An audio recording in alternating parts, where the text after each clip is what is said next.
ನೀರಿಗೆ ಇಳಿದ್ಮೇಲೆ ಆಳ ನೋಡಬಾರದು. ಈಗ ಭಾರತ ಸಹ ನೀನಾ ನಾನಾ ಅಂತ ಅಖಾಡಕ್ಕಿಳಿದು ತೊಡೆ ತಟ್ತಾ ಇದೆ ಅಮೆರಿಕಕ್ಕೆ. ಇಷ್ಟು ದಿವಸ ಟ್ರಂಪ್ ಸುದ್ದಿಗೋಷ್ಠಿಗಳ ಮೇಲೆ ಸುದ್ದಿಗೋಷ್ಠಿ ಮಾಡಿ ಅವರಿಗೆ ಅಷ್ಟು ಟಾರಿಫು ಇವರಿಗೆ ಇಷ್ಟು ಟಾರಿಫು ಅಂತ ಅನೌನ್ಸ್ ಮಾಡ್ತಾ ಇದ್ರು. ಈಗ ಟ್ಯಾರಿಫು ಸ್ಯಾಂಕ್ಷನ್ ಹಾಕೋ ಸರದಿ ಭಾರತದ್ದು. ನಿನ್ನನ್ನ ನೀನು ಸೂಪರ್ ಪವರ್ ಅಂತ ಕರ್ಕೋಬಹುದು, ಅದಕ್ಕಿಂತ ದೊಡ್ಡ ಮೂರ್ಖತನ ಇಲ್ಲ. ಇವರು ಮಾಡಿದ ದೌರ್ಜನ್ಯಗಳು ಒಂದಾ ಎರಡಾ? Sanction, penalty, ಟ್ಯಾರಿಫು, ಇವ್ರೇನ್ ಅನ್ಕೊಂಡಿದ್ರು? ಇದಕ್ಕೆಲ್ಲ ಭಾರತ ಎದುರುತ್ತೆ, ಮಂಡಿಯೂರಿ ನಮ್ಮ ಜೊತೆ ವ್ಯಾಪಾರ ಮಾಡಿ ಅಂತ ಬೇಡಿಕೊಳ್ಳುತ್ತೆ. ಇದೇ ತಾನೇ ಎಕ್ಸ್ಪೆಕ್ಟ್ ಮಾಡಿತ್ತು. ಈಗ ಭಾರತ ಡೈರೆಕ್ಟ್ ಆಗಿ ಅಮೆರಿಕಕ್ಕೆ ಮುಖಕ್ಕೆ ಒಡೆದಂತೆ ಗೆಟ್ ಲಾಸ್ಟ್ ತಂದಿದೆ. ನೀನು ಸೇರಾದ್ರೆ ನಾನು ಸವಾ ಸೇರು, ನಾನು ನಿನ್ನ ಜೊತೆಗೆ ವ್ಯಾಪಾರ ಮಾಡೋದಕ್ಕೆ ರೆಡಿ ಇಲ್ಲ ಅಂತ ಅಮೆರಿಕಕ್ಕೆ ನಾವೇನು ಕೊಡ್ತಾ ಇದ್ವಿ ಪೋಸ್ಟಲ್ ಸರ್ವಿಸ್, ಅದನ್ನ ಸಂಪೂರ್ಣ ಬಂದ್ ಮಾಡಿದೆ ಭಾರತ. ಇನ್ನು ಮುಂದೆ ಅಮೆರಿಕದಲ್ಲಿ ಭಾರತದ ಪೋಸ್ಟಲ್ ಸೇವೆ ಇರೋದಿಲ್ಲ.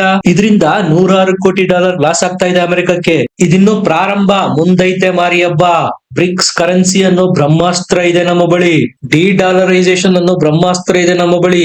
ಈಗ ಜಸ್ಟ್ ಪೋಸ್ಟಲ್ ಸರ್ವಿಸ್ಗೆ ನಿರ್ಬಂಧ ಏರಿದೆ ಭಾರತ. ಇದ್ರ ಜೊತೆಗೆ ಮತ್ತೊಂದು ಶಾಕ್ ಕೊಟ್ಟಿದೆ, ಅದು ಡಬಲ್. ಅವರಿಂದ ಏನ್ ನಾವು G414 ಜೆಟ್ ಇಂಜಿನ್ ಪರ್ಚೇಸ್ ಮಾಡ್ತಾ ಇದ್ವಿ, ಆ ಒಪ್ಪಂದನೇ ಈಗ ಕ್ಯಾನ್ಸಲ್ ಮಾಡಿದೆ ಭಾರತ. ಇದೆಲ್ಲ ಇನ್ನು ಬೇಬಿ ಸ್ಟೆಪ್ಸ್. ಇದಕ್ಕೆ ಮುಂದುವರೆದು ಅಮೆರಿಕ ಏನಾದ್ರೂ ಭಾರತಕ್ಕೆ ಟ್ಯಾರಿಫ್, ಪೆನಾಲ್ಟಿ, ಸ್ಯಾಂಕ್ಷನ್ ಅಂತ ಮಾತಾಡ್ತು ಅಂದ್ರೆ ಬ್ರಹ್ಮಾಸ್ತ್ರಗಳು ಪ್ರಯೋಗ ಆಗೋದಕ್ಕೆ ಶುರು ಆಗುತ್ತೆ. ನಿಮ್ಗೆ ನೆನ್ಪಿರ್ಲಿ, ಈ ಹೇಡಿ ಅಮೆರಿಕ ಮೆಡಿಸಿನ್ ಮೇಲೆ ಟ್ಯಾರಿಫ್ ಹಾಕಿಲ್ಲ. ಭಾರತದಿಂದ ಅಮೆರಿಕಕ್ಕೆ ಹೋಗುವ iPhone, electronics goods and gadget ಮೇಲೆ ಟ್ಯಾರಿಫ್ ಹಾಕಿಲ್ಲ. ಯಾಕಪ್ಪ? ತಾಕತ್ತಿದ್ರೆ ಅದರ ಮೇಲೂ ಹಾಕು ಟ್ಯಾರಿಫ್. ಆ ಅಸ್ತ್ರಗಳು ಈಗ ಭಾರತದ ಬಳಿ ಇದಾವೆ. ಮೆಡಿಸಿನ್ ಬಂದ್ ಮಾಡಿದ್ರೆ ಸಾಕು, ನರಳಿ ನರಳಿ ಸಾಯೋ ಪರಿಸ್ಥಿತಿ ಬರುತ್ತೆ. ಕೇವಲ 24 ಗಂಟೆಗಳಲ್ಲಿ 2 ದೊಡ್ಡ ನಿರ್ಧಾರಗಳನ್ನು ತೆಗೆದುಕೊಂಡಿರೋದು ಭಾರತ. ಪೋಸ್ಟಲ್ ಸರ್ವಿಸ್ ಬ್ಯಾನ್ ಮಾಡಿರೋದು, ಅಮೆರಿಕದ ಜೆಟ್ ಇಂಜಿನ್ ನ ಡೀಲ್ ನ ರದ್ದು ಮಾಡಿರೋದು. ನಿಮಗೆ ಗೊತ್ತಿರಬಹುದು, ಆಮ್ಕಾ ಫೈಟರ್ ಜೆಟ್ ಭಾರತ ತಯಾರು ಮಾಡ್ತಾ ಇದೆ, ಅದಕ್ಕೆ G414 ಇಂಜಿನ್ ನ ಅಮೆರಿಕ ಕೊಡುತ್ತೆ ಅನ್ನುವ ಒಪ್ಪಂದಗಳಾಗಿತ್ತು. ಈಗ ಅದನ್ನ ಕ್ಯಾನ್ಸಲ್ ಮಾಡಿದೆ. ಅಷ್ಟೇ ಅಲ್ಲ, ಫ್ರಾನ್ಸ್ ನ ಸ್ಯಾಫ್ರಾನ್ ಕಂಪನಿಯೊಂದಿಗೆ ಜಂಟಿಯಾಗಿ ಜೆಟ್ ಇಂಜಿನ್ ನ ಭಾರತದಲ್ಲೇ ತಯಾರು ಮಾಡಲಾಗ್ತಾ ಇದೆ. ಜೈಶಂಕರ್ ಅವರಂತೂ ರಷ್ಯಾದಿಂದ ಅಮೆರಿಕದ ಮಾನ ಮರ್ಯಾದಿನ 3 ಕಾಸಿಗೆ ಹರಾಜಾಕಿ ಬಿಟ್ರು. ನಿಮಗೆ ನೆನಪಿರಲಿ, ಮಾತುಕತೆ ಫಲಪ್ರದವಾಗದೆ ಹೋದ್ರೆ ಇದೇ ತಿಂಗಳು 27ನೇ ತಾರೀಕಿಂದ +25 ಒಟ್ಟು 50% ಟ್ಯಾರಿಫ್ ಆಗ್ತಾ ಇದೆ ಅಮೆರಿಕ ಭಾರತಕ್ಕೆ. ಟ್ಯಾರಿಫ್, ಸ್ಯಾಂಕ್ಷನ್ ಅಂತ ಟಾಪ್ ಗೇರ್ ಅಲ್ಲಿ ಹೋಗ್ತಾ ಇತ್ತು ಅಮೆರಿಕ. ಈಗ ಭಾರತ ರಿವರ್ಸ್ ಗೇರ್ ಹಾಕಿದೆ. ನೀವು ಬೇಡ, ನಿಮ್ಮ ವ್ಯಾಪಾರನೂ ಬೇಡ ಅಂತ ಸ್ಯಾಂಕ್ಷನ್ ಗೆ ಪ್ರತಿ ಸ್ಯಾಂಕ್ಷನ್ ಆಗ್ತಾ ಇದೆ. ಭಾರತ ಈ ರೀತಿ ರಿವರ್ಸ್ ಗೇರ್ ಅಲ್ಲಿ ಉತ್ತರ ಕೊಡುತ್ತೆ ಅಂತ ಎಕ್ಸ್ಪೆಕ್ಟೇ ಮಾಡಿರ್ಲಿಲ್ಲ ಅಮೆರಿಕ. ಡಾಟ್ಸ್ ನ ನೀವು ಕನೆಕ್ಟ್ ಮಾಡ್ತಾ ಹೋಗಿ ಸ್ಪಷ್ಟವಾಗಿ ಗೊತ್ತಾಗ್ಬಿಡುತ್ತೆ ಭಾರತದ ರಣನೀತಿ ಅಮೆರಿಕದ ಟ್ಯಾರಿಫ್ ವಿರುದ್ಧ ಹೇಗಿದೆ. ಅಮೆರಿಕ ಏನ್ ಮಾಡ್ತು, 27ನೇ ತಾರೀಕುವರೆಗೂ ಟೈಮ್ ಇದೆ ನಿಮಗೆ ಅಂತ ಡೆಡ್ ಲೈನ್ ಕೊಡ್ತು ಭಾರತಕ್ಕೆ.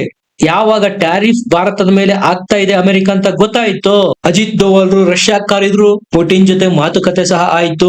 5% ಡಿಸ್ಕೌಂಟ್ ಸಹ ಘೋಷಣೆ ಮಾಡಿಬಿಡ್ತು ರಷ್ಯನ್ ಆಯಿಲ್ ಮೇಲೆ. ಅದಾದ ನಂತರ ಚೀನಾದ ವಿದೇಶಾಂಗ ಸಚಿವರು ಭಾರತದ ಭೇಟಿಗೆ ಬಂದ್ರು. ಈ ಹಿಂದೆ ಚೀನಾ ನಮ್ಮ ಮೇಲೆ ನಿರ್ಬಂಧ ಹಾಕಿತ್ತು, rear earth elements, rear earth magnets, ground drilling machines, ಆ ಎಲ್ಲವುಗಳ ಮೇಲಿನ ನಿರ್ಬಂಧನ ತೆರವುಗೊಳಿಸ್ತು. ಈಗ ಮೋದಿ ಸಹ ಶಾಂಘೈನ ಶಿಖರ ಸಮ್ಮೇಳನದಲ್ಲಿ ಭಾಗವಹಿಸೋದಿಕ್ಕೆ ಚೀನಾಕ್ಕೆ ಹೋಗ್ತಾ ಇದ್ದಾರೆ. ಪುಟಿನ್ ಸಹ ಬರ್ತಾ ಇದ್ದಾರೆ. RIC Russia, India, China cooperation ಮತ್ತೆ ಮುನ್ನೆಲೆಗೆ ಬಂದಿದೆ. ನಾನ್ ನಿಮಗೆ ಡಾಟ್ಸ್ ಕನೆಕ್ಟ್ ಮಾಡಿ ಅಂದೆ, ಇದೇ ನೋಡಿ ಆ ಡಾಟ್ಸ್. ಅಮೆರಿಕದ ತಂತ್ರ ಕುತಂತ್ರಕ್ಕೆ ಭಾರತ ಸಹ ಪ್ರತಿತಂತ್ರ ಪ್ರಯೋಗ ಮಾಡಿಯಾಗಿದೆ. ಚದುರಂಗದ ಆಟದಲ್ಲಿ ಚೆಕ್ಮೇಟ್ ಕೊಟ್ಟಾಗಿದೆ. ಅಮೆರಿಕದ ಕಪಾಳಕ್ಕೆ ಟೈಟ್ ಸ್ಲ್ಯಾಪ್. ಅದು ಜಯಶಂಕರ್ ಅವರಂತೂ ತೆಗೆದು ಬಾರಿಸಿದ್ದಾರೆ ನೋಡಿ. ರಷ್ಯಾದಲ್ಲಿ ಮೀಡಿಯಾದವರು ಕೇಳ್ತಾರೆ, ನೀವು ರಷ್ಯಾದಿಂದ ಕ್ರೂಡ್ ಆಯಿಲ್ ನ ಪರ್ಚೇಸ್ ಮಾಡಿ ಅದನ್ನ ರಿಫೈನ್ ಮಾಡಿ ಬೇರೆ ರಾಷ್ಟ್ರಗಳಿಗೆ ಮಾರ್ತಿರಲ್ಲ, ಅದು ತಪ್ಪಲ್ವಾ? ರಷ್ಯಾದ ಮೇಲೆ ಸ್ಯಾಂಕ್ಷನ್ ಇದೆ.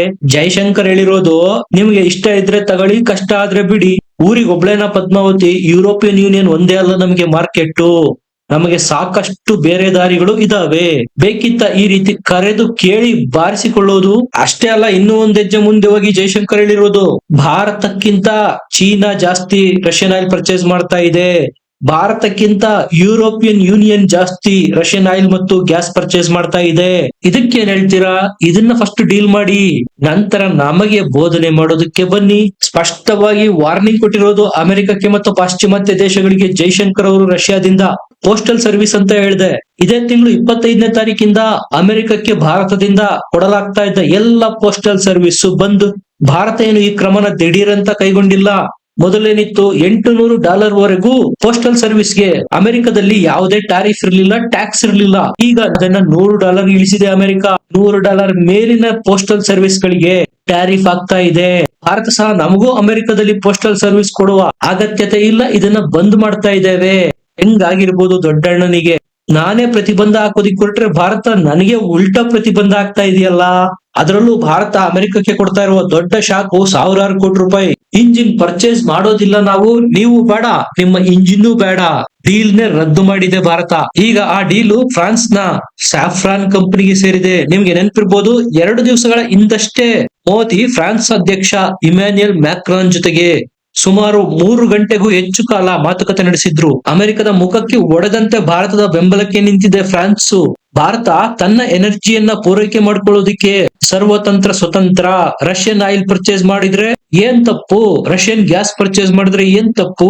ಯುರೋಪಿಯನ್ ಯೂನಿಯನ್ ಮಾಡ್ತಾ ಇದೆ, ಸ್ವತಃ ಅಮೆರಿಕನೇ ರಷ್ಯಾದಿಂದ ಯುರೇನಿಯಂ ಪರ್ಚೇಸ್ ಮಾಡ್ತಾ ಇದೆ. ಹೀಗಿದ್ದಾಗ ಭಾರತಕ್ಕೆ ಸ್ಪೆಷಲ್ ಆಗಿ ಯಾಕೆ ಹಾಕಬೇಕು ಸ್ಯಾಂಕ್ಷನ್, ಟ್ಯಾರಿಫ್ ಅಂತ ಫ್ರಾನ್ಸ್ ಪ್ರಶ್ನೆ ಮಾಡ್ತಾ ಇದೆ ಅಮೆರಿಕಕ್ಕೆ.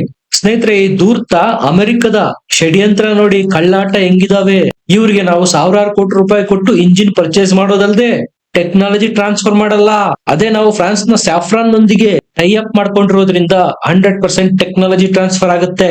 2028-29 ಹೊತ್ತಿಗೆ ಇಂಜಿನ್ ಸಹ ತಯಾರಾಗಿರುತ್ತೆ. 2030ಕ್ಕೆ ನಮ್ಮ ಆಮ್ಕಾಗೆ ಸ್ಯಾಫ್ರಾನ್ ಇಂಜಿನ್ ಅಳವಡಿಸಿ ಮೊದಲ ಸ್ಕ್ವಾಡ್ರನ್ ನ ಸೇನೆಗೆ ಸೇರಿಸಿದ್ರು ಯಾವುದೇ ಆಶ್ಚರ್ಯಗಳಿಲ್ಲ.